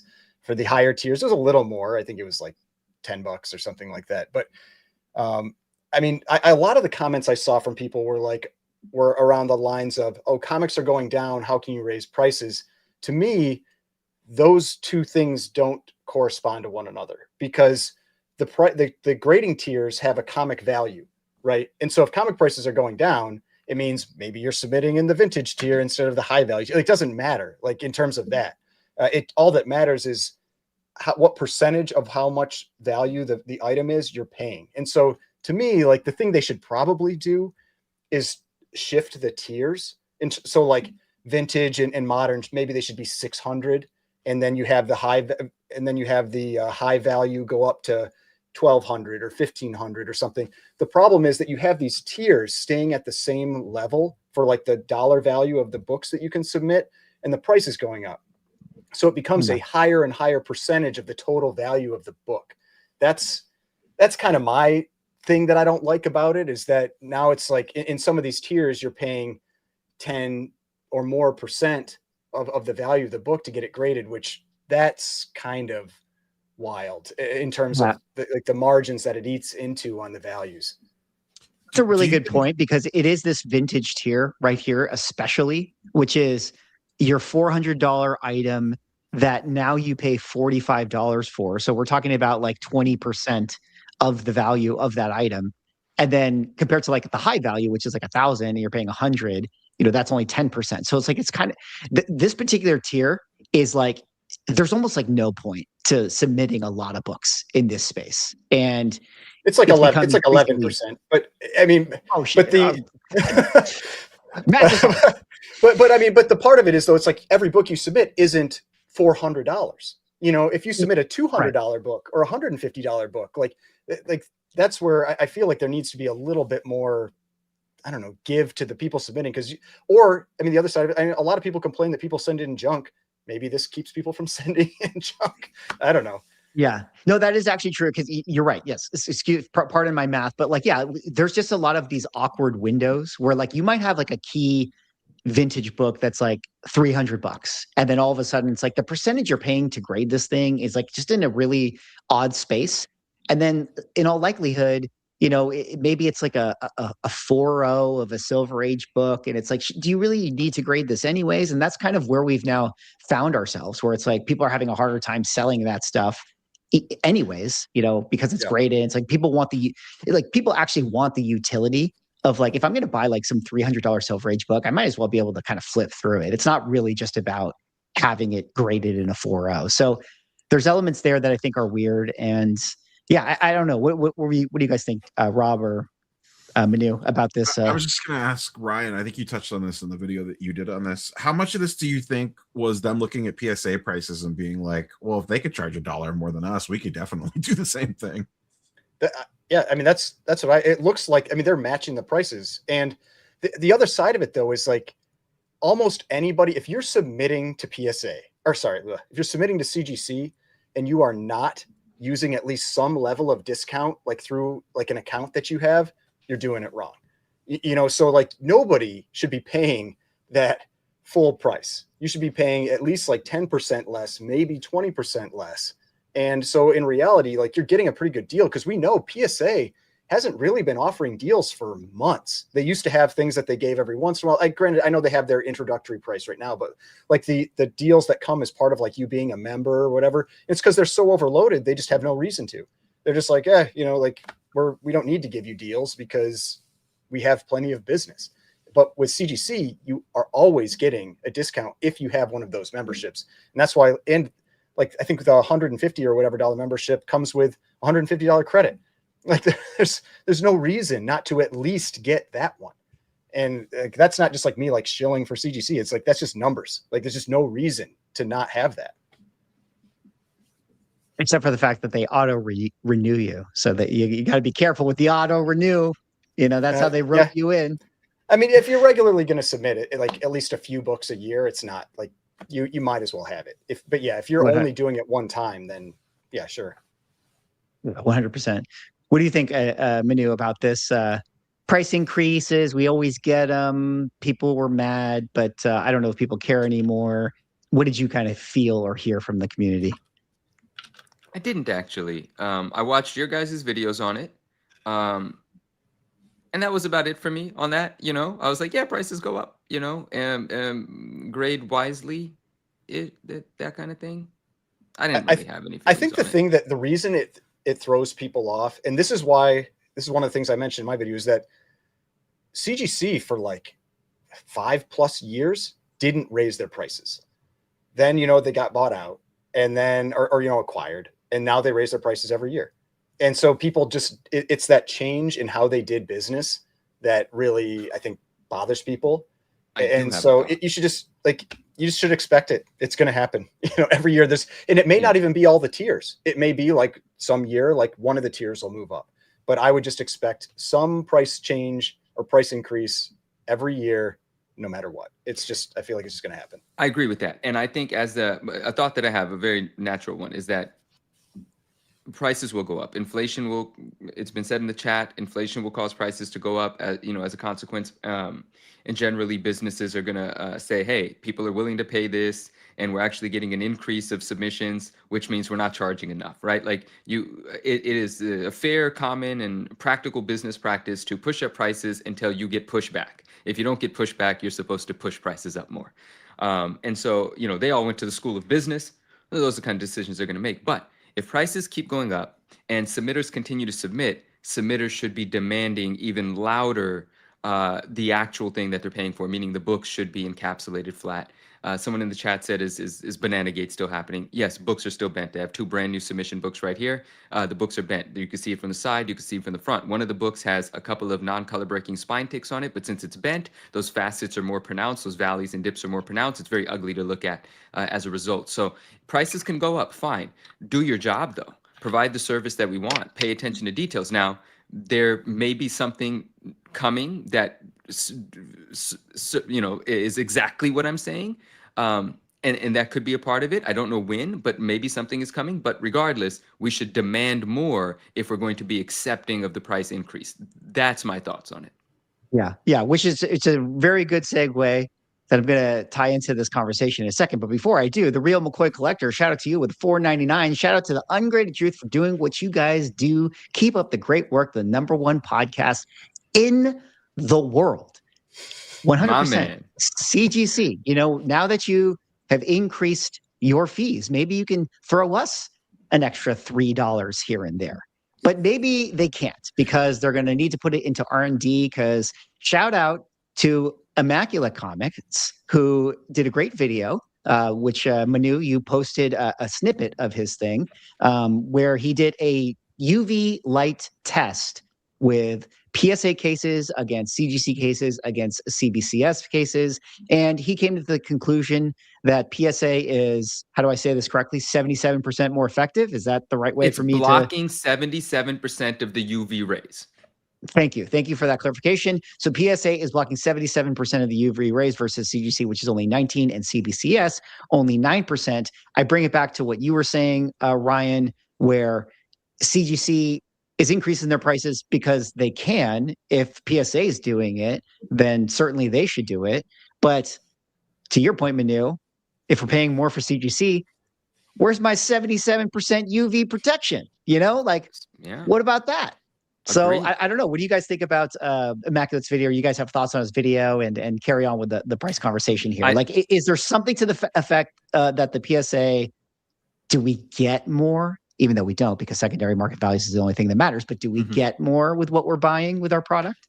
And I know Neil and Ryan are going to have thoughts. I want to clear something up. Someone made this clear to me, and it might be the case that in that video, Rick, Immaculate Comics, shout out, he's a genius. His laboratory is incredible. Like, the stuff he does is amazing. I believe that 19 and 9, the percentage for CGC and CBCS may actually have been flipped. It might actually be CGC that's 9%. I was going to comment on that, because I had watched this video and I thought CGC's was the worst. Yes. Okay. So that's actually, anyway, but for purposes of our video and our conversation, PSA is light years ahead of them in terms of the blocking.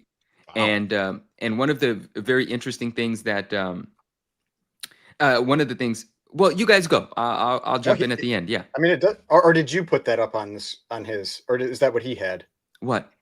on the screen? Because the screen. Oh no, that's what he had, but it just he must have done that by mistake, and that might be why there's an asterisk next to that 19%.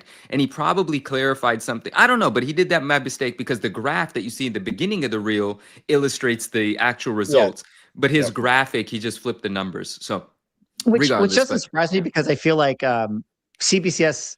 I mean, just the plastic alone, like CGC has like the lightest, thinnest plastic compared to the other cases. But go ahead. I think CBCS has advertised they have like some minor amount of UV protection. So I think that's even in their promotional material or whatever for their slabs. Yeah, and just don't put your books in sunlight. It doesn't matter how much UV protected it is. It's not 100%. Just keep your valuable collectibles out of sunlight or any bright exposure for any long periods of time. That is how you make sure they're safe.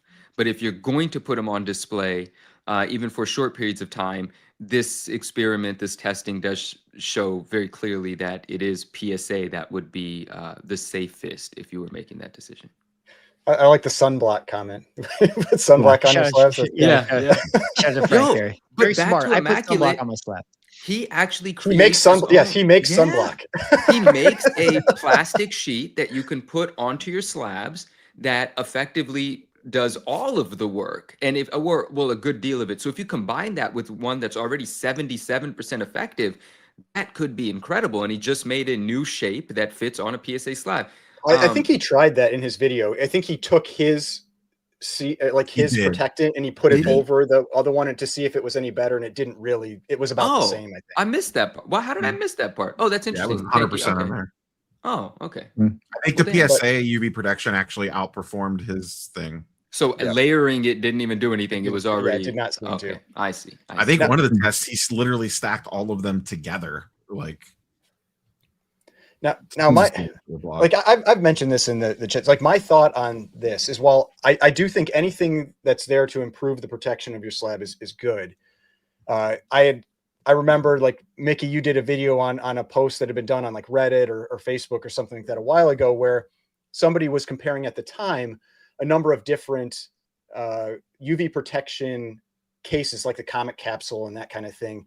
And they put them in the sun, and even though they had UV protection, they all got destroyed. Like the books just look like garbage afterwards. And so so maybe it protects it a little bit. My one concern is if someone sees that and they go, oh, like it's actually safe for me to have this in the sun. And then they put it in the sun, and now they a month later, their book is ruined, and you can't do anything about it. And so it's like, just to be like 99 said, like, don't put it in the sun regardless, but this will save you if maybe like for like a few minutes or an hour or whatever, you accidentally have it up there, or maybe it's in a space that gets like a passing ray of light every once in a while. Yeah. But overall, like the recommendation I think would still be, do not put your items in the sun. Yeah, I'm with that one. Yeah, I don't know. Any more words about this CGC price increase stuff? I mean, I feel like, are we just destined to get it, a couple dollars every year from here on out till eternity? It's eventually going to be $400 to grade a $400 book. There's something we talked about it earlier, but the timing of this announcement, the week that PSA can't get out of its own way, and then they're like, price increase. Is a hell of a thing. It's true. I like what Swag said in the video. He said, I wish inflation would make the comic book prices go up too. Like, at least then it would be proportional. Real. Jesus. I mean, like, it'd be something, I think everybody would happily pay their prices if, comic book values were going up, but it's not. It's all One Piece stuff going up. So it is what it is. But, one thing that's cool about CGC increasing their prices and having more revenue in their business is they're now going to make podcasts. CGC jumping into the podcast game, introducing the CGC Signature Series Spotlight podcast. Guys, I feel attacked from they saw our videos and they just unacceptable. We have the number one podcast in the world. The exponential growth, and they want a piece of that chart. I didn't get a check for being associated with this promotion. What just happened here, Swag? Where's my agent? Well, I would just like CGC to know that this could be you. Insert your podcast promotion here because, once again, we are the Ungrade Tixu Pentel growth. I mean, look at these numbers, guys. Look at the green. Look at it. It's crazy. It So is crazy. I don't know. I thought that was interesting, and I feel attacked from their podcast. And I hope that it'll be fun to listen to. Maybe we'll be able to commentate on it later on. But let's go now to one of the other interesting stories that came out at the end of the year here. Shout out to Collect. You know, they always run a good publication out there on their in the collectible universe. But eBay put out a list of the most searched collectibles on their platform this year. And looking at that list, you know, maybe number one's not too surprising. You know, Pokemon, obviously everybody knows Pokemon's crazy. Mm-hmm. You got Pokemon cards, you got Lego, you got PSA 10, PSA, Lego surprised me Star a little Wars. Bit. Yeah, Lego is up surprising. there. Like, I know people are big in Lego, but man, to be on the top 10 twice. Lego's Jeez. insane. I mean, but even this, like, what's crazy about this is that look at the, like, you got Hot Wheels, Pokemon PSA 10, which is even like just a subfoot of like the top couple ones. Then you got Michael Jordan and football cards, comic books nowhere to be found. Why do we suck so bad, guys? I found it amusing that there's 3 versions of Pokemon on that list and 3 versions of PSA Yeah. on that list and 2 versions of Lego on that list. Football cards and Michael Jordan is also kind of, in an unrelated way, versions of PSA as well. Most like depending likely, on, but- you know. So this list is PSA and Lego. And Pokemon. And sports. It's like sports, you know, like, but There's Sports actually are really not not the that I'm much guessing sports on there. I mean, 11 is like baseball, 12 is basketball. It's like stuff. Yeah, But you're, yeah. you're probably not going to search that. You know, like if I'm searching for something, did you say this is from eBay? Like if I'm searching for yeah, this something is on eBay eBay, data. I don't think you're like in listing titles, you're probably not putting Comic baseball or it's a long word that's going to take up a lot of space. Like Yeah. somebody's going to be searching for a player name, you know, and that's Not why according like, to this list. Yeah. well Michael Jordan, Here's you know. well, here's an interesting thing that maybe we can talk a little bit more about. We talk about can PSA comics ever compete with CGC in a significant way in the I comic mean, side? they're on the list, right? That those I mean, PSA well, 10s, but I'm that's what I'm saying. assuming are comics. You don't, but well, that could be the case. But even just brand name alone, you know, you don't see CGC in don't. this search, and they could overtake CGC in volume simply out of their own user base Very before interesting. getting anyone out of CGC in a way. Like I don't know, I think that could be an interesting part of this. Just to Yeah. clarify one thing, nobody made this list. This is data direct from eBay on the most searched terms. They sent out a press release with this in it. Wow. Yeah.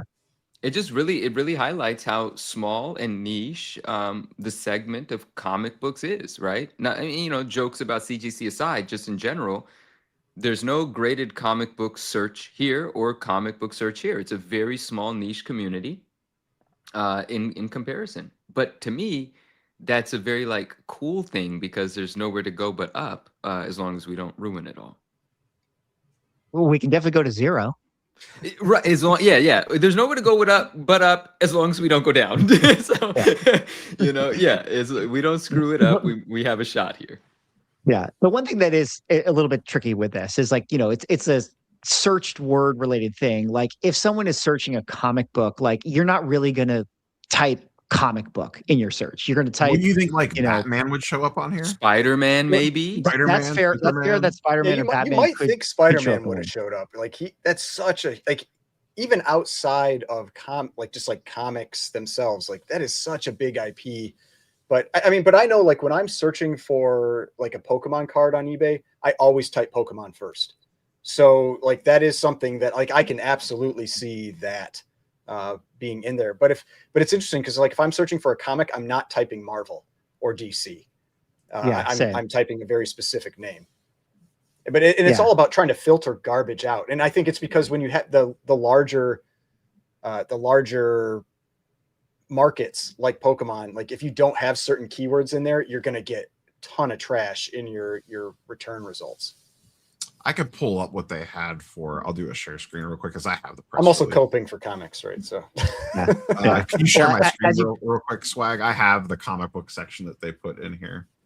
Okay, I'll pull that up in a second. But before I do, shout out again to Frank Riker for the $5. This super chat is for CGC's podcast. Can you give it to them, Swag, when they launch? Oh man, don't make me be super chatting over at CGC's podcast, the number Swag's gonna 2 host the podcast in the world. podcast. Shout out to Number 2. This is I like Derek's comic. Derek's comic was, I guess theirs would be called The Graded Truth. Well, that's I said it was the graded lie. That's the graded Yeah, the lie. graded lie. Yeah, exactly that one. All right, let me pull up Shout out what you got CGC. here, Rob. Shout out. Yeah, I mean, I just got a CGC. bunch All of right, stuff back from them. I'm shilling for them on my channel hardcore right now. So Spider-Man was the #1 searched comic book, followed by Batman, X-Men, Fantastic Four, and Spawn. And then there is a note here that Invincible was the biggest jump, with a 50% jump from the previous year. Oh, makes Okay. sense. This is a cool You know- tool. This is provided by eBay themselves? It's not a tool. They sent out a press release for the Oh, end of okay, the okay. year for Got like it, a got it. 2025 wrap up. Okay, cool. Very I feel cool. like that's interesting to see those things, because I feel like that passes the, like, what would you call it? The sort of the sniff test, where it's just like, yeah, like that just feels true. Where you got Spider-Man, you have Batman, and then you have X-Men, and then Fantastic Four, sure, maybe, and Spawn makes sense to me. And They then had the movie, so that makes sense. That Fantastic Four. the movie, and then Invincible, like clearly getting a massive boost this year, just being kind of like the king of modern comic books. So yeah, it just, that sort of feels true, and it seems to be manifesting in the data. I'll just see if there's anything else interesting in here. That's cool. I'm gonna have to go look that up because I didn't remember seeing that come through. So Was that Yeah, I were wonder there how much- PSA slabs on there? Were there PSA comic book slabs on there? Or did I just see things? I just was curious. I didn't see a PSA slab. Oh, those are Beckett. oh no, those are the That's the CBCS manga. manga. Yeah, Yeah. like Yeah. slabs. So Which I like the look of. Those don't say CBCS on them though, right? Those are No, they say Beckett Beckett. branded They're slabs. branded Yeah. as Beckett. yeah. Yeah.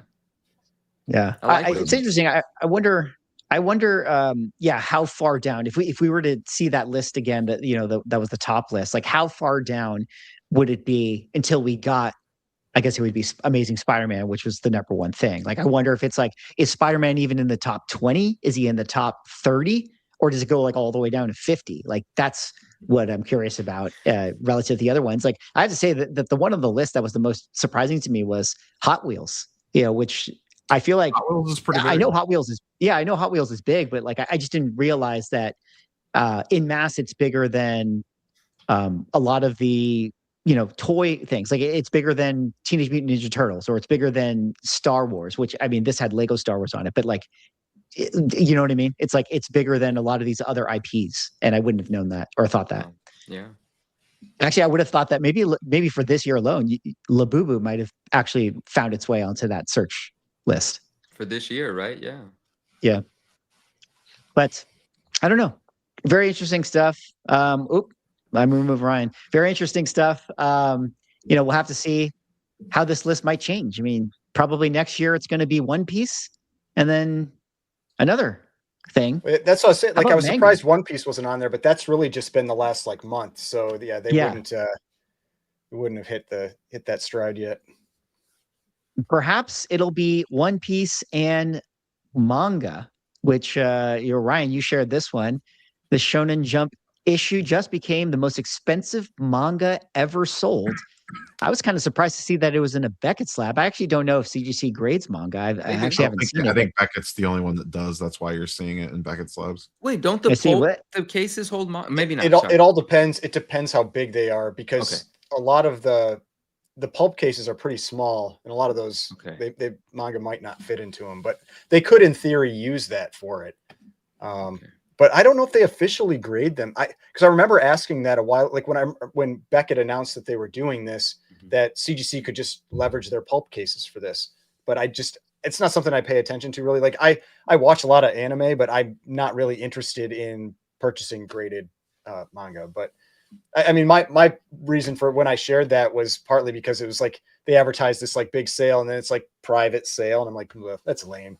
Like, Yeah. it's just like, It did say did say here this sold for $40,000 via a private sale, which you always got to take private sales with a grain of salt. You don't know if this is the intention here is to create a PR storm and then have like the biggest podcast in the world, The Ungraded Truth, have you be a topic on the show, and then now we're going to cause a call it manga lame explosion.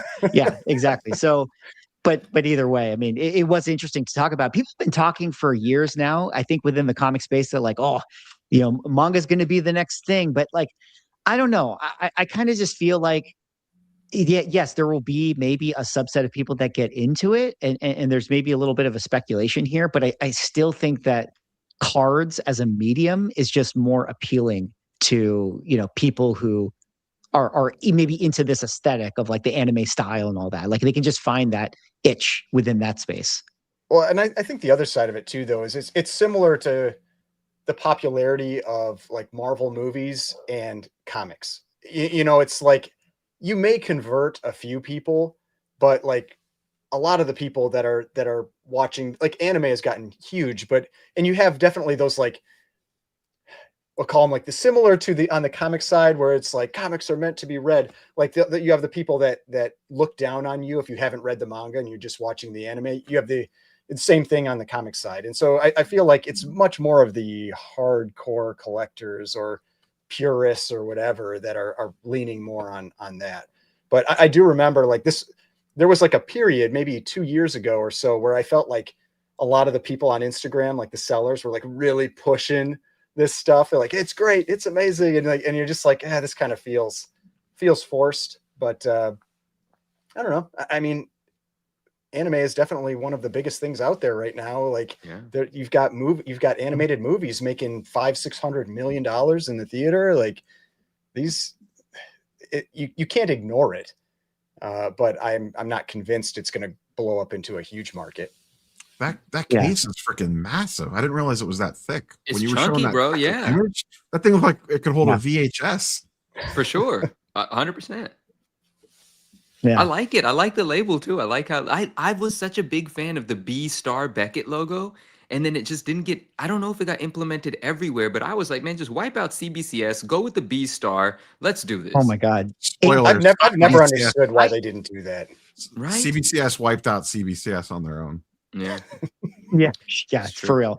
I gotta say, I would actually, you're so right on that, Manu. Like, I would be instantly 100% more favorable to CBCS if their entire brand was actually just Beckett Comics instead. Yeah, just instantly. I'd be like, oh, that's kind of cool now. And they had the same color palette. It was like gold and black. Their cases. I'd be like, yeah, let's do it. Ooh, what if it kind of became like Beckett is new to comics, because it's Beckett now. PSA is new to comics, and that rivalry would get woken up again. The rivalry. Bring it back. Dude, triple threat match. PSA versus CGC versus Beckett. Fight to the death. Let's go. The problem is not all three of those are threats.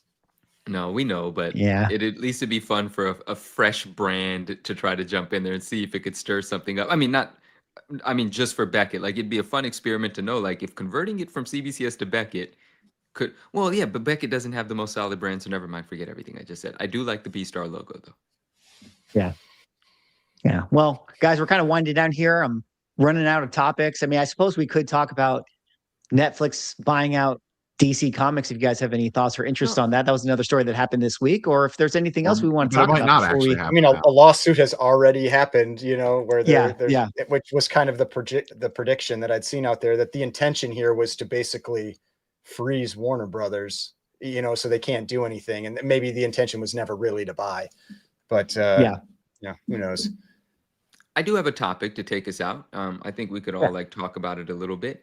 And it was one of you guys that shared it. You guys shared a reel from Ken Golden, right? We were talking about Ken Golden earlier about collectible funds, collectible asset funds coming to the market. Let's make another note here. It's not the first I've heard of it. It's not the first I've heard of it, and it's really interesting which influential people are talking about this, promoting it, and also sort of giving advice for preparation, but the advice for preparation is a bit like, also self-motivated as well, because the people advising, and I'm not, dude, I'm saying this is all good and well with me. I'm not saying anything like that. It's the right thing to do. But Ken Golden clearly is a seller of collectibles. And for him to say, hey, these funds that are going to be on the small side, $50 million, on the higher side, $500 million, they're going to be coming into the market, buying up really dope collectible assets from 50,000 to millions of dollars a piece. Maybe position yourself to own some of these before that money comes in. Because once that money comes in, it's going to drive up the value for the higher end stuff. That stuff's going to become unavailable from the market. And there might even be a shift from the lower end stuff getting pulled up along with it just because of this new enthusiasm, new influx of capital into the market. Do I believe this is coming? Absolutely. People tried it in the pandemic. It fell apart throughout the pandemic. Now a new version of it's coming. We've seen Kevin O'Leary talk about him and his like group of collector investors that are buying up really expensive sports. I think one was purchased for like $13 million recently. He was one of the people in the group that bought it.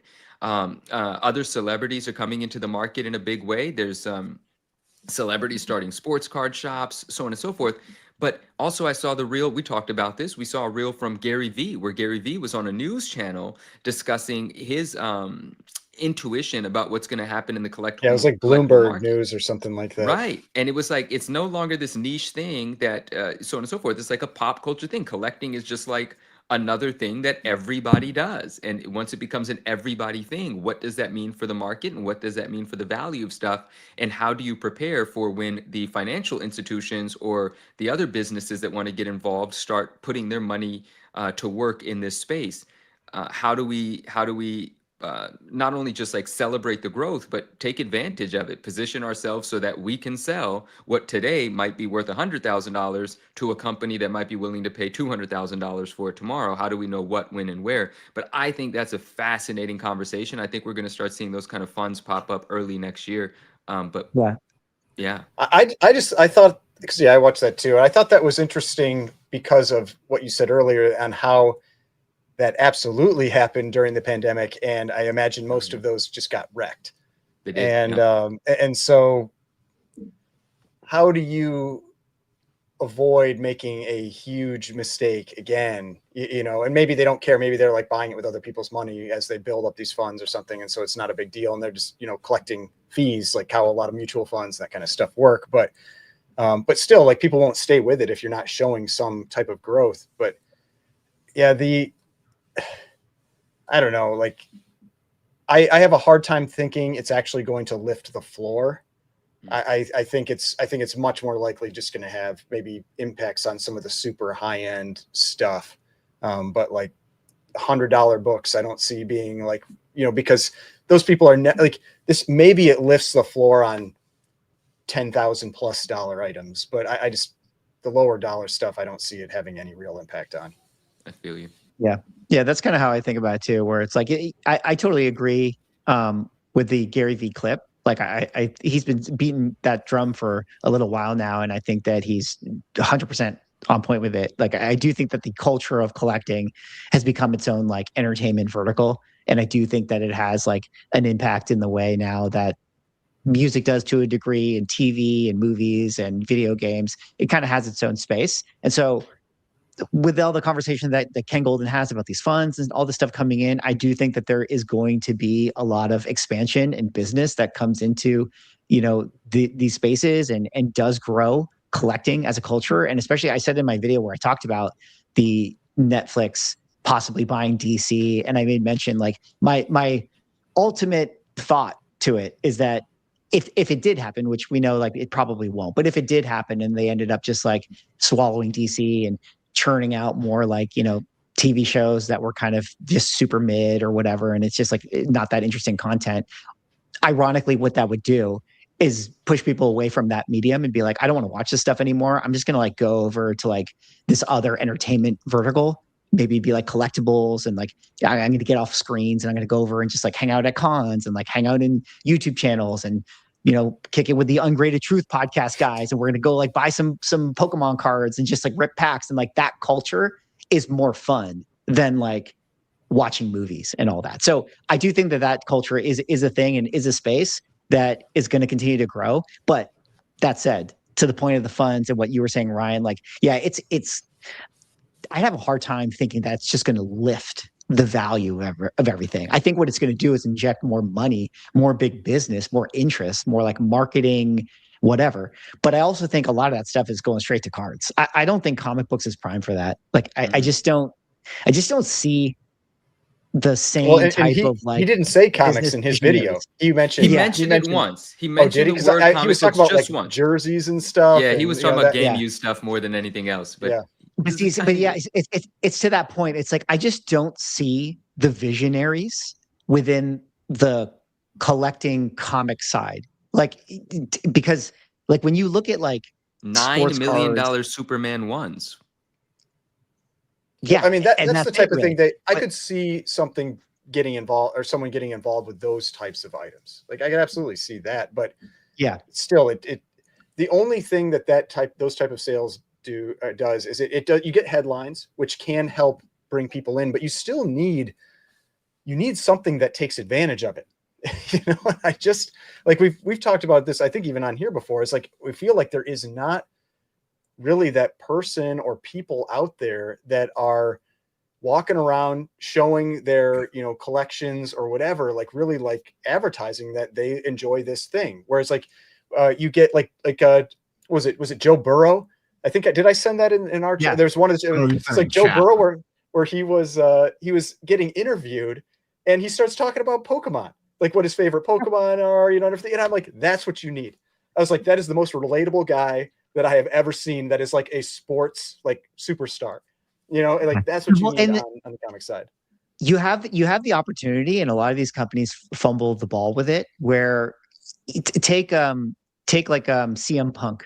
He's like a huge WWE wrestler. Like WrestleMania is coming up. Like he's going to be involved in that. He's a massive comic book collector. Every San Diego Comic Con, he just goes up to like the dealer booths right there and just buys like 6 figures of, you know, high grade Silver Age books. Like, where's the Marvel content CGC piece with CM Punk where we do like his comic book room tour? Like, there's just like not a lot of that. Whereas you see it on the other side. Like you see, you know, Tom Brady, you know, going to his card shop. You see, you know, Steve Aoki doing more stuff. Although Steve Aoki, interestingly, like we talked about last week, is doing comic stuff. But again, it just kind of goes back to like I just don't know who those visionary people are in the comic side that are going to be like the faces of this movement to capitalize. Though collectibles are going to be huge. I did hear, and I sorry I cut you off a moment ago when you were saying, you know, you were relating something to sports cards. I did hear that, and of course they didn't tell me who, and rightfully so. The auction houses cannot tell me who. But in this last round of auctions at Heritage, there were some names that even Heritage didn't anticipate were going to be participating in the auctions. Like they weren't able to tell me anything, but they were definitely like, bro, there's some people in the space now that we didn't even know were in this space. And so they're excited about 2026. Well, that's and cool. I'm excited to figure out what that is. Yeah. Yeah. I'm sure you'll find out at dinner. Stop it. At some point, we're going to have CM Punk on the Ungraded Truth, Ken Golden, Tom Brady. All you guys are welcome to the show. Gary V, come on. Yeah. Nicolas Cage. Everyone who collects comics, they're going to be on the Ungraded Truth. We're going to have them on as a guest. But until then, we like having you guys hanging out with us in the chat and everyone here. So I think with that being said, guys, we're going to wrap it up unless there is anything else. Any other little cherries on top of that conversation? Nope. Just keep bringing the entertainment, PSA. PSA, keep bringing the entertainment. You know, we're going to have another show 2 weeks from now. It'll be the final show of the year. If the entire hobby collapses with some other news scandal thing that pops up, certainly that'll be the topic of the show. But I think more importantly, if nothing completely crazy occurs, I think that should be our 2025 recap review. Maybe we can have more people on if we think that it should be like a bigger show in that sense. I don't know, kind of like how we did last year, but just an idea. So until then, thank you all for hanging out in the chat. Gentlemen, thank you for spending another Saturday evening with us. And guys, we'll catch you on the next episode of The Ungraded Truth. Actually, before I sign it off, go sub up the channel, okay? Go sub up the channel. How many subs did we get in this last couple hours as we've been talking here. Okay, just go give this a sub. And because it was the joke of the night, guys, growth, green. It's green. Green is good. Green means money. And remember, what does comic books need? We need to talk more about money. How do you not have a Sora 2 WWE in-ring promo video Instagram reel about subbing to that channel on IG yet? You act like I'm a content creator who's on top of this stuff, Rob. All right, guys. We'll see you later. Detective Comics set a record for 1.8 million. Nobody really cares. Who are annoyed that people are asking them questions, is this book banned? That question didn't exist a year ago. Somebody's submitting like 25 vintage books and getting 15 9.9s. We always think, how could it ever get crazier? And then it always does.